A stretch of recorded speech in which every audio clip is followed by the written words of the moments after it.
Baspa supremo Mayawati ने प्रदेश की 86 सुरक्षित सीटों पर दलितों, ब्राह्मणों के साथ अब जाट और मुस्लिमों को जोड़ने की तैयारी भी शुरू कर दी है। उन्होंने इनसे संबंधित पदाधिकारियों की बैठक की और मीडिया कर्मियों से बात करते हुए कहा कि बसपा हमेशा जाटों, मुस्लिमों के लिए सम्मान और तरक्की पर काम करती रही है। दरअसल प्रदेश कार्यालय में बसपा प्रमुख मायावती ने कहा कि डॉक्टर भीमराव अंबेडकर ने ओबीसी दलित वर्ग के लोगों के लिए सरकारी नौकरी में सुविधाएं व शिक्षा की व्यवस्था की, लेकिन अब केंद्र व राज्यों की जातिवादी सरकारें नए नियम कानून बनाकर इन्हें प्रभावहीन करने का प्रयास कर रही है। दलितों और आदिवासियों पर जुल्म हो रहा है।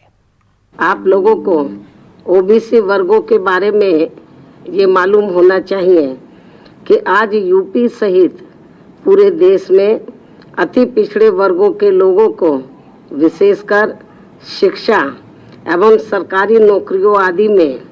जो इन्हें आरक्षण संबंधी सुविधाएं मिली हैं, तो ये सब वास्तव में पूरी की पूरी देन देश के करोड़ों दलितों, आदिवासियों एवं अन्य पिछड़े वर्गों के मसीहा व भारतीय संविधान के मूल निर्माता परम पूज्य बाबा साहब डॉक्टर भीमराव अंबेडकर की ही है, जिनकी कृपा से ही संविधान में अनुच्छेद 340 के तहत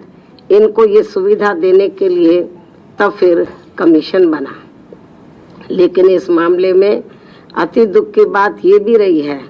कि केंद्र में रही आज़ादी के बाद लंबे अरसे तक केंद्र में रही कांग्रेसी सरकार के समय में ही मंडल कमीशन की रिपोर्ट आने के बावजूद भी इस पार्टी की सरकार ने इसे लागू नहीं किया था, जिसे फिर बीएसपी ने ही अपने अथक प्रयासों से केंद्र में रही श्री बीपी सिंह की सरकार से लागू करवाया था। और तब फिर जाकर देश में ओबीसी वर्गों के लोगों को दलितों व आदिवासियों की तरह इन्हें भी काफ़ी कुछ ये आरक्षण की सुविधा मिली है, जिससे अब केंद्र व राज्यों की भी जातिवादी सरकारें इनके आरक्षण को आए दिन नए नए नियम व कानून आदि बना के तथा कोर्ट कचहरी आदि का भी सहारा लेकर प्रभावहीन बनाने में लगी है। यही हाल हमें यहाँ इन वर्गों का यूपी में भी देखने के लिए मिल रहा है। इसके साथ साथ पूरे देश में दलितों, आदिवासियों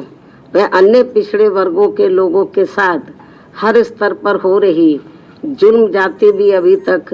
पूरे तौर से बंद नहीं हुई है। इसके अलावा ओबीसी समाज की केंद्र की सरकार से जो इनकी अलग से जातिगत जनगणना कराने की मांग चल रही है, जिससे बीएसपी पूरे तौर से सहमत है, उसे भी अब केंद्र सरकार द्वारा जातिवादी मानसिकता के तहत चलकर नज़रअंदाज किया जा रहा है। इसी प्रकार यूपी में वर्तमान में चल रही